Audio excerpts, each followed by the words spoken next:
Hello everyone, myself Prashant Gaurav. This is the third lecture of sequential series. In the previous two lectures, in the first lecture we have studied about the sequence, and in the second lecture we have studied about the AP. Now in the third lecture we start with the terms arithmetic mean. What is arithmetic mean? अगर हम define करना चाहें तो हम अगर लिखते हैं 2 and 6, मैंने बोला कि ऐसे बीच में ऐसा कौन सा नंबर इंसर्ट किया है सच दैट कि ये जो सीक्वेंस हो जाए वो एपी में जाए, तो हमने क्या किया 4 इंसर्ट किया, तो 4 क्या होगा 2 और 6 का अर्थमेटिक मीन होगा।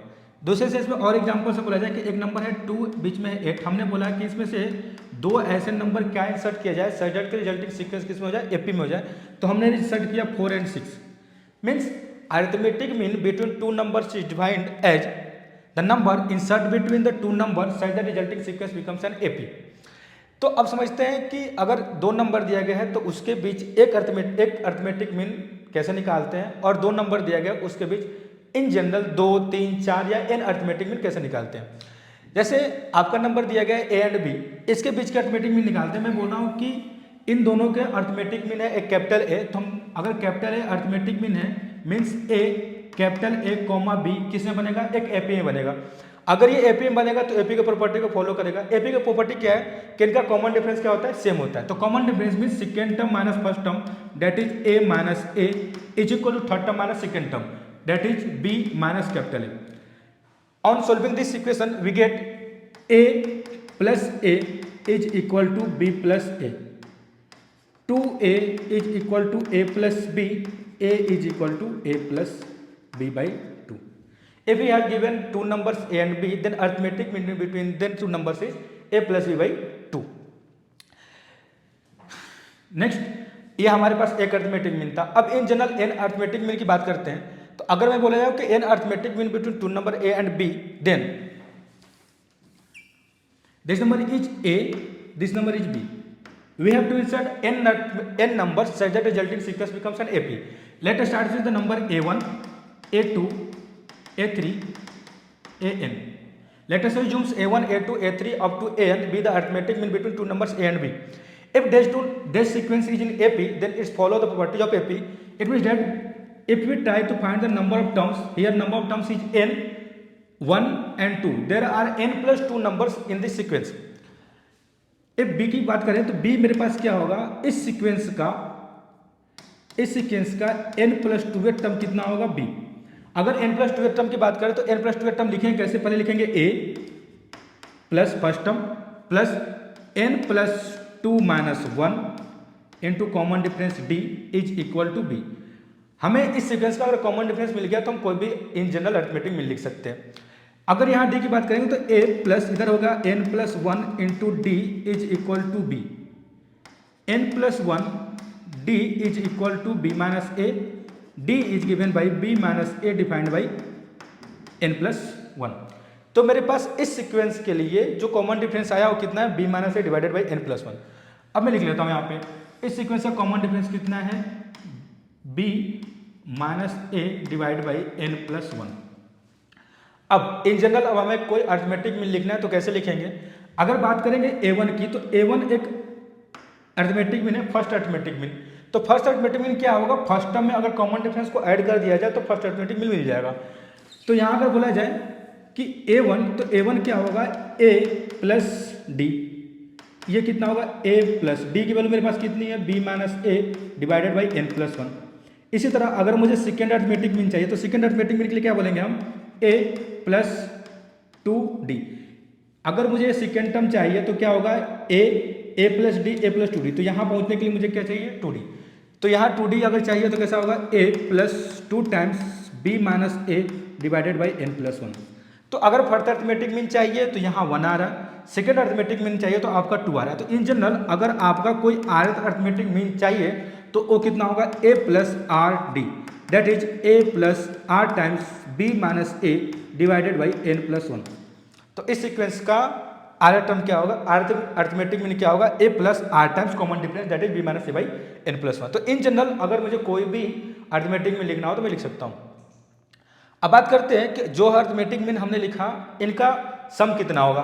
तो हमें बोल रहा है कि अगर ये arithmetic mean A1, A2, A3, AN है तो हमसे पूछ क्या रहा है, हमसे पूछ रहा है कि A1 plus A2 plus A3 plus AN इनकी वैल्यू कितनी होगी, सम ऑफ एन अर्थमेटिक मीन। अब नंबर ऑफ टर्म्स देखा जाए तो इसमें नंबर ऑफ टर्म्स कितना है, n, तो summation of n by 2, first term is a1 and last term is an, ठीक, यहाँ आ गया। अब s की वैल्यू कितनी आएगी, n अपॉन में 2, a1 क्या है, a1 के प्लेस पे लिख सकते हैं, अगर ये a1 है तो a1 को लिख सकते हैं a प्लस डी, तो ये आ गया a प्लस डी। इसी तरह nth अर्थमेटिक मीन an है तो an को क्या लिख सकते हैं, b माइनस डी, इस b में से अगर d को सब्ट्रैक्ट कर दिया गया तो मेरे पास n मिल जाएगा, तो इधर आएगा मेरे पास b माइनस डी। तो s is given by n by 2 minus d से plus d cancel, that is a plus b। तो sum of n arithmetic mean क्या होगा, n by 2 sum of the two numbers.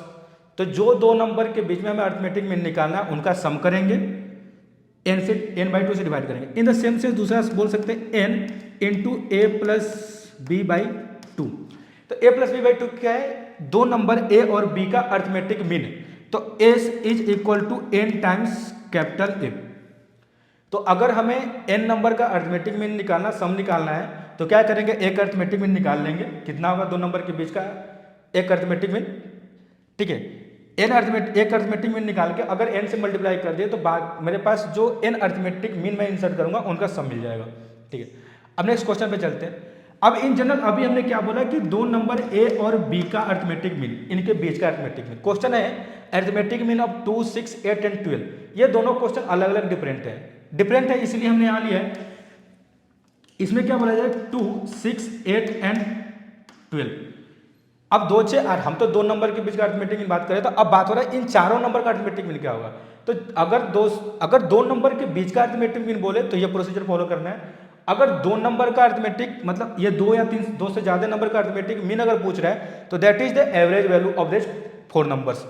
तो यहाँ average value कितनी आएगी मेरे पास, यहाँ एवरेज वैल्यू कैसी आएगी, that is the sum of the observation divided by number of observation.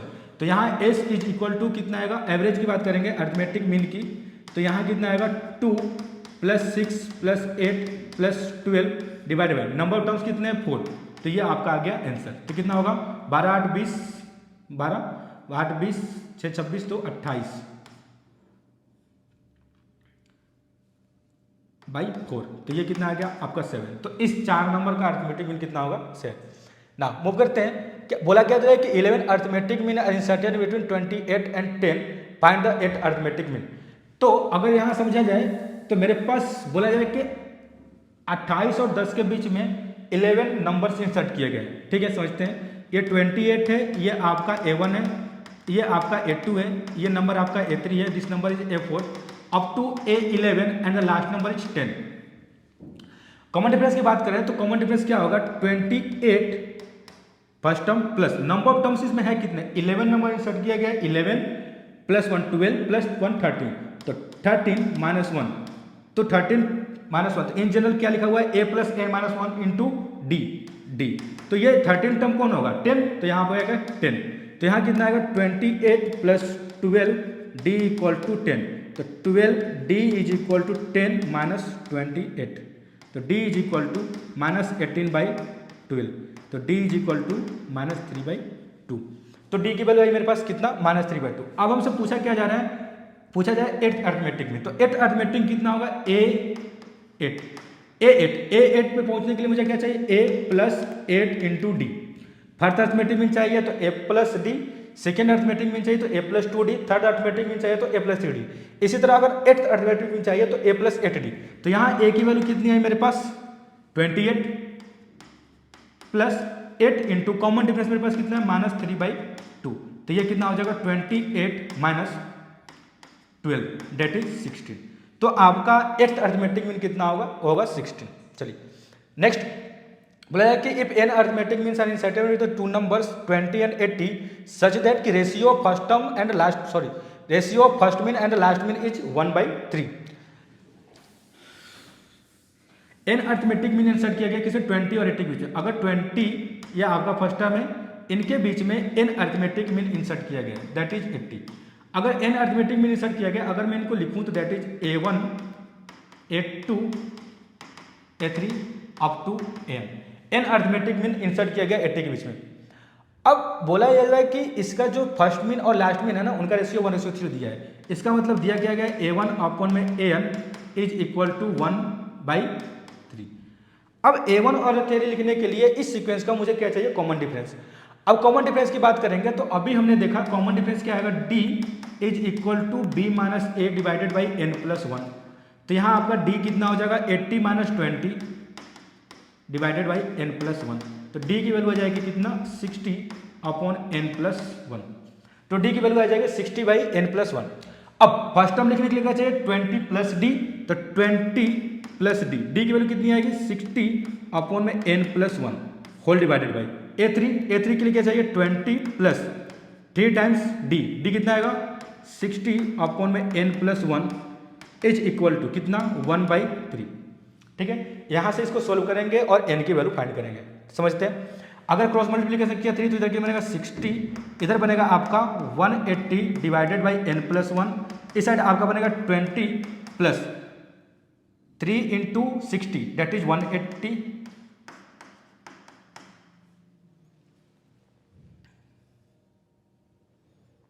Divided by n। ठीक है, सोल्व करते हैं यहाँ पे। अगर इनको सोल्व किया तो इधर कितना आएगा 60 minus 20 is 40 is equal to, उस साइड कितना जाएगा, उस साइड जाएगा आपका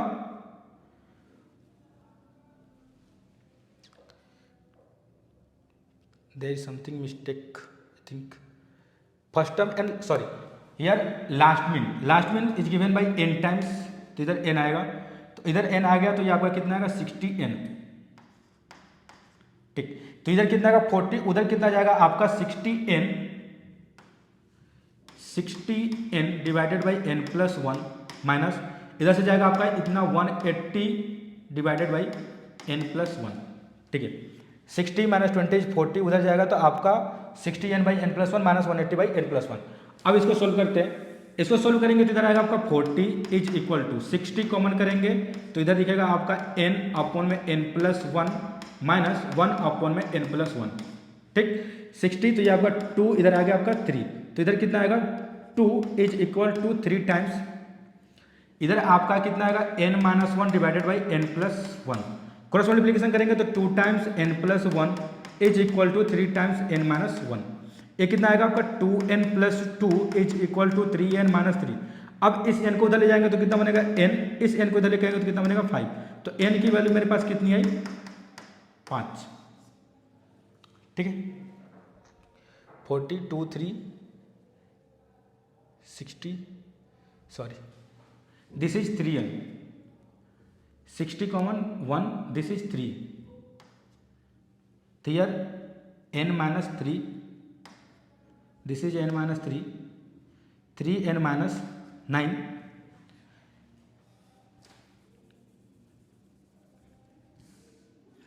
this is n is equal to 11। तो n की वैल्यू कितने 11, तो नंबर ऑफ टर्म्स इसमें कितने नंबर ऑफ अर्थमेटिक मीन कितना है यहाँ पे 11। नेक्स्ट बोला है between two number whose sum is 13/6, दो नंबर जिनका सम कितना है 13/6। बोला जाएगा an even number of arithmetic mean inserted, एक even number of arithmetic mean insert किया जा रहा है। If the sum of the means exceeded their number by unity find the number of means. मान लेते हैं कि नंबर ऑफ मीन्स मेरे पास कितना है n, तो according to question between two numbers whose sum is 13/6 means अगर एक नंबर a है दूसरा नंबर b है तो मैं बोल रहा हूँ कि a plus b is given by 13/6 and even number of arithmetic means are inserted. Let n number of arithmetic means is inserted between the two numbers a and b. Now if the sum of means is given by n/2 a plus b exceeds their number by unity, exceeds the number by unity, find the number of means. Now we have to solve this equation. Here a plus b is given by 13/6. Now n/2 13/6 is given by n plus 1 equal to n plus 1. Here 13n upon 12 is equal to n plus 1. Now solving this equation gives 13n is equal to 12n plus 12, n is equal to 12. So number of terms required for this equation is n equal to 12. So answer is n equal to 12. So number of arithmetic mean between the two numbers a and b is 12. Now next question, if there are 11 arithmetic means between 28 and 10, find the sum of all arithmetic means. The two number is given by A is equal to 28 and B is equal to 10. Now we have to find the sum of 11 arithmetic mean which is inserted between these two numbers 20 and 8. Now sum is given by sum of all the arithmetic mean is given by number of arithmetic means divided by 2 into A plus B, where A is the first term and B is the last term. A number of terms is 11 by 2. A is 28 and B is 10. That is 11 into 11 by 2 into 38. 11 into 19. 11 into 19 is 190 plus 19 is 209. That is answer is 209. The sum of all the arithmetic mean between 28 and 10. Here number of arithmetic mean is 11 is 209. That is 209. Next question. What value of for what value of n, a to the power n plus 1 plus b to the power n plus 1 divided by a to the power n plus b to the power n is arithmetic mean of a and b. Here it is given that this is the arithmetic mean between a and b. We know that arithmetic mean between two number a and b is a plus b by 2, and in the question it is given that a to the power n plus 1 plus b to the power n plus 1 divided by a to the power n plus b to the power n. On equating these two terms, we get a to the power n plus 1 plus b to the power n plus 1 divided by a to the power n plus b to the power n. Now we have to solve this equation and find the value of n. On cross multiply this equation, we can get a to the power n plus 1 plus a b to the power n. In the same way, on multiplying by b, we can get b a to the power n plus b a to the power n plus 1. Here it is given 2 to the power n plus 1 plus 2 times a to the power n plus 1 plus 2 b to the power n plus 1.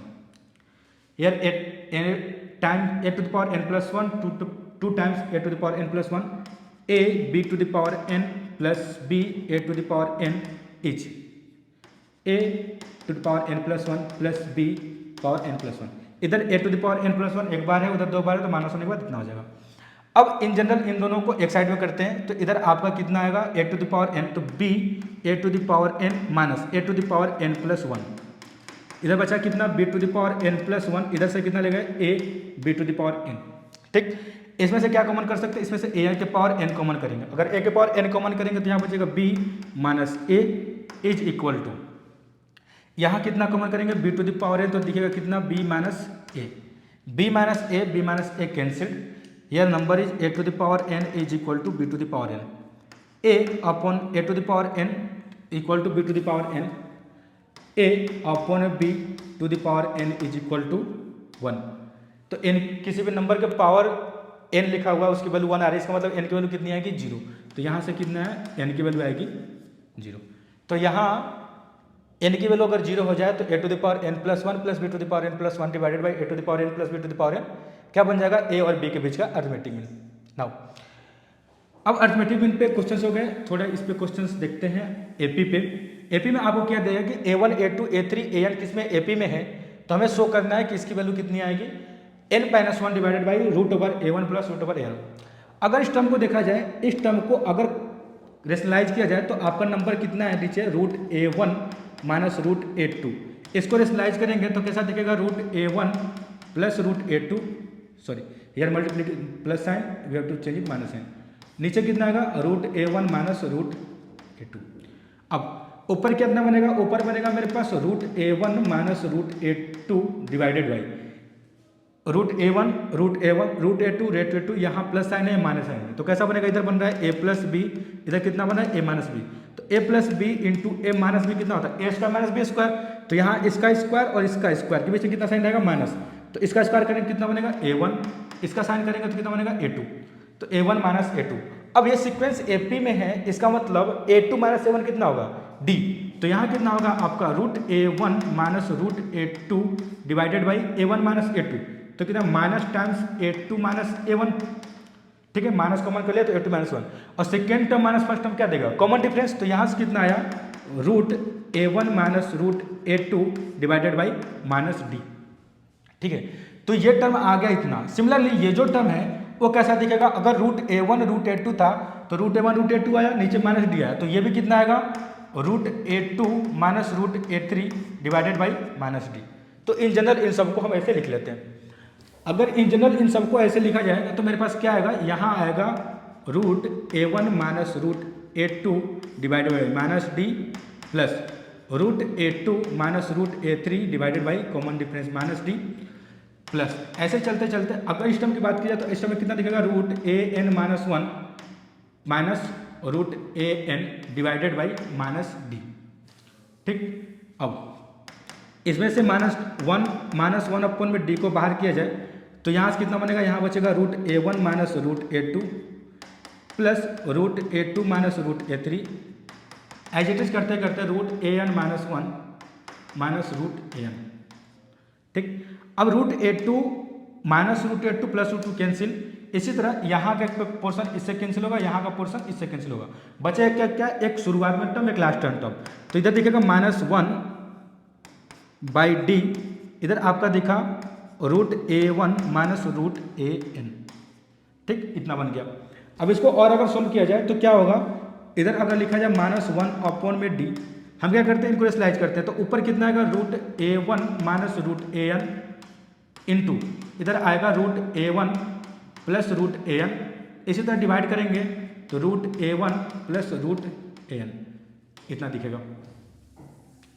अब इनको आपस में अगर multiply किया जाए तो फिर कैसे दिखेगा आपका, A minus b into A plus B.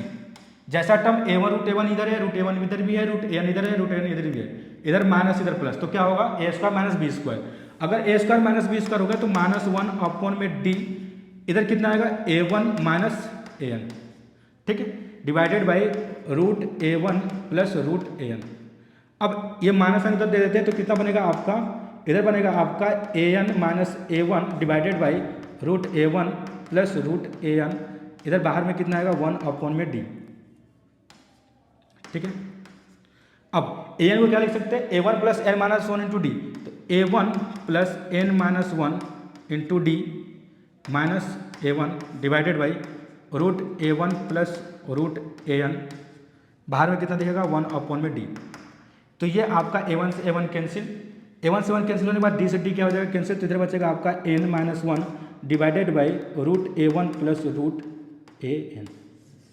तो ये हमें प्रूव करना था कि इसका जो राइट हैंड साइड है N माइनस 1 अपॉन में root A1 plus root AN, ये आना चाहिए और आपका आ गया।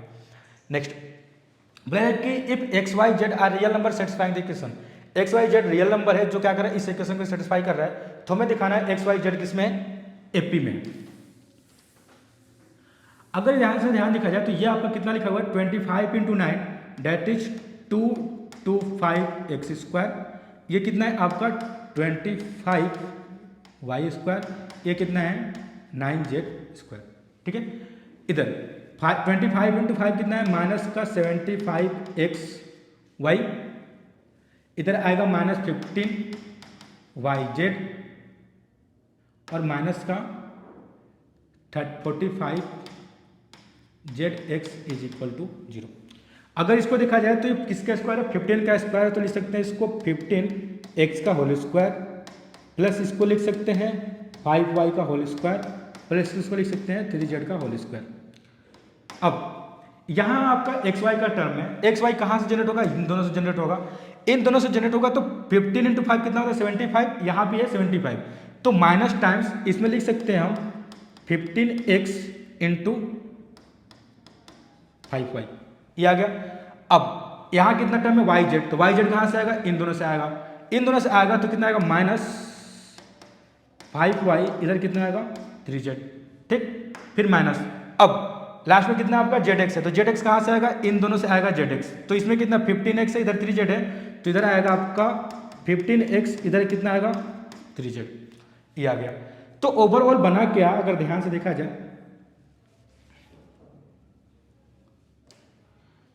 यहाँ आएगा 5y का होल स्क्वायर प्लस 3z का होल स्क्वायर।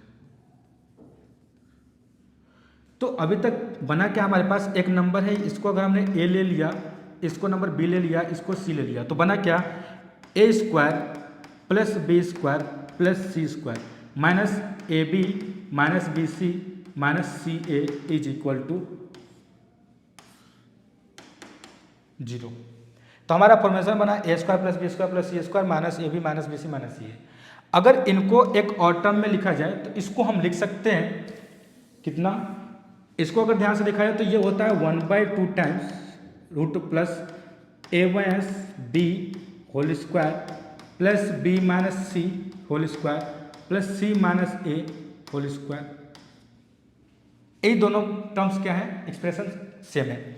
अगर ये दोनों एक्सप्रेशन सेम है तो यहाँ आपका a माइनस बी कितना का 15x माइनस 5y, तो 1/2 times 15x minus 5y whole square plus फिर उसके बाद b minus c 5y minus 3z 5y minus 3z का होल स्क्वायर प्लस उसके बाद कितना है आपका c माइनस है 3z माइनस 15x, इधर आएगा आपका 3z माइनस 15x का whole square is equal to 0।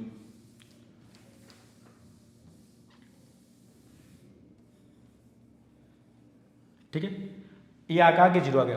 अब बोला जाए कि ये 0 है, अब यहाँ देखा जाए तो ये भी पॉजिटिव है, ये भी पॉजिटिव है, ये भी पॉजिटिव है, पॉजिटिव या फिर 0, निगेटिव नहीं हो सकता। तो ये नंबर स्क्वायर है, ये भी स्क्वायर स्क्वायर है, तीनों के बीच में क्या है पॉजिटिव, तीनों का सम 0। इसका मतलब ये भी 0 होना चाहिए, ये भी 0 होना चाहिए और ये भी 0 होना चाहिए। तो हम क्या बोल सकते हैं, आपका 15x माइनस 5y भी 0 होना चाहिए, 5y माइनस 3z भी 0 होना चाहिए और 3z माइनस 15x भी क्या होना चाहिए 0। 15x इज इक्वल टू क्या आएगा 5y, यहाँ 5y कितना होगा 3z, तो 5y is equal to 3z और यहाँ 3z इक्वल टू 15x, तो 3z इक्वल टू 15x, तो यहाँ आ गया, ये रिलेशन आ गया। अब इस रिलेशन में हम क्या कर रहे हैं 15 से डिवीजन कर रहे हैं, 15 से डिवीजन करने के बाद कितना आएगा x is equal to 5 3z/5, तो ये आपका फॉर्मेशन बना। तो यहाँ x की डिवीजन कितना लिखेंगे 1। हमें क्या दिखाना है कि x y z किस में है AP में है। मैं मान रहा हूँ कि ये रेशियो कुछ कितना है k, अगर रेशियो k में है इसका मतलब x इज इक्वल टू कितना आएगा k, y is equal to कितना आएगा 3k and z is equal to 5k। ठीक, अब हमें दिखाना है एक्स वाई जेड एपी में है, इसका मतलब अगर हमने ये दिखा दिया कि second term minus first term is equal to third term minus second term, तो सीक्वेंस किस में हो जाएगा एपी में। तो y minus x is equal to कितना है, y माइनस एक्स कितना है 3k minus k date is 2k, और उसी तरह z माइनस वाई दिखाएंगे तो कितना आएगा 5k माइनस 3k, इधर कितना आया 2k, तो दोनों डिफरेंस कितना हो गया बराबर हो गया। इसका मतलब कि एक्स वाई जेड किस में है एपी में है। यहां तक आपका ये हो गया। अब कुछ प्रॉपर्टीज देखते हैं सीक्वेंस के बारे में, एपी के बारे में।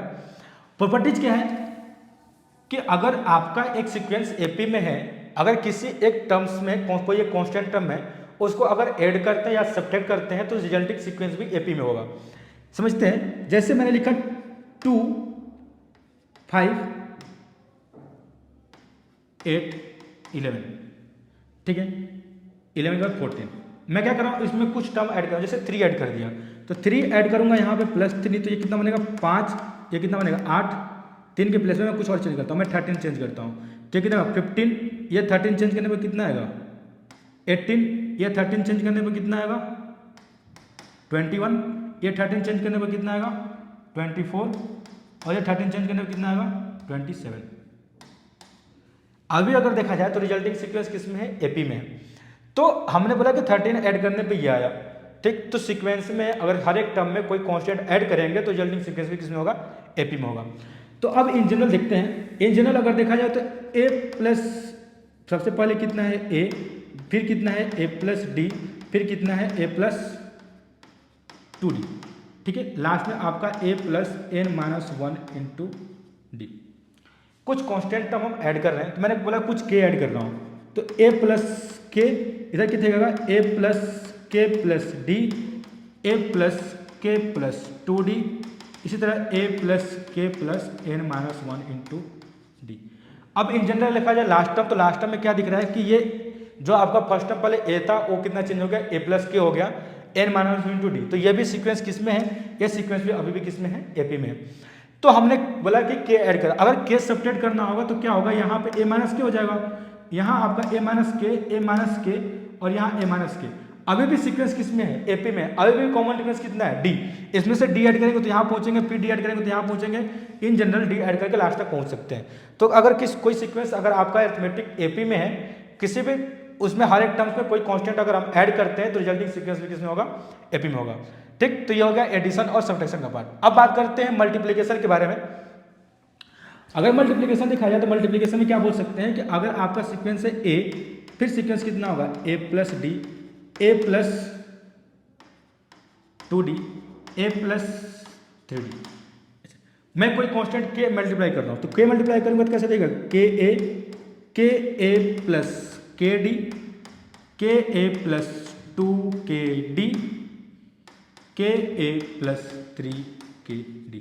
अभी भी यहां से यहां का डिफरेंस देखें तो कितना मिलेगा मेरे पास, kd, क्योंकि के से के कैंसिल तो इधर कितना बनेगा, kd। इन दोनों के बीच डिफरेंस दिखा जाए तो फिर भी kd, इस दोनों के बीच का डिफरेंस दिखा जाए तो फिर भी kd। तो डिफरेंस क्या है, कांस्टेंट है, कॉमन डिफरेंस मिल रहा है। इसका मतलब रिजल्टिंग सीक्वेंस अभी भी किस में है, एपी में है। लेकिन कॉमन डिफरेंस अगर कोई कांस्टेंट के मल्टीप्लाई हुआ तो कॉमन डिफरेंस क्या हो जाएगा, के टाइम्स हो जाएगा। तो यहाँ कॉमन डिफरेंस हो गया के टाइम्स। तो जैसा मल्टीप्लीकेशन है उसी टाइप से आपका डिवीजन है। डिवीजन में देखते हैं, डिवीजन के लिए क्या कर रहे हैं, यहाँ पे जो हमने के लिखा, इस के प्लेस पे मैं कर रहा हूँ 1 में के। मैं बोला के किससे डिवाइड होगा, तो के कैसा है, के मेरे पास एक नॉन जीरो नंबर है, क्योंकि जीरो से डिवीजन कर नहीं सकते। तो यहाँ पर दिखेगा 1 में के इंटू ए डिवाइडेड बाई 1 में के इंटू डी। इसी तरह यहाँ कितना आएगा, 1 में के, इधर कितना आएगा 2 में के, यहाँ आएगा 1 में के, इधर आएगा 3 में के। अभी भी कॉमन डिफरेंस यहाँ से यहाँ तक कितना है, d में के, यहाँ से यहाँ तक कितना है, d में के, और यहाँ से यहाँ तक कितना है, d में के। तो कॉमन डिफरेंस क्या है, सेम है। इसका मतलब ये सीक्वेंस अभी भी किसमें, एपी में है। तो एपी की प्रॉपर्टी होती है, किसी भी कांस्टेंट टर्म से ऐड या सब्ट्रैक्ट करो, आपका सीक्वेंस एपी में रहेगा। कॉमन डिफरेंस आपका एज इट इज रहेगा, फर्स्ट टर्म में चेंजिंग आएगी। इसी तरह जब मल्टीप्लीकेशन और डिवीजन करते हैं तो उसमें क्या हो, फर्स्ट टर्म में चेंजिंग आती है। फर्स्ट टर्म के से मल्टीप्लाई किया तो के टाइम्स हो जाता है फर्स्ट टर्म, और कॉमन डिफरेंस भी के टाइम्स हो जाता है। अगर डिफरेंस करते हैं, अगर डिवाइड करते हैं तो फर्स्ट टर्म ए में के हो जाता है, और आपका कॉमन डिफरेंस कितना होता है, डी में के हो जाता है। तो ये सीक्वेंस आपका किस में हो जाता है, एपी में हो जाता है।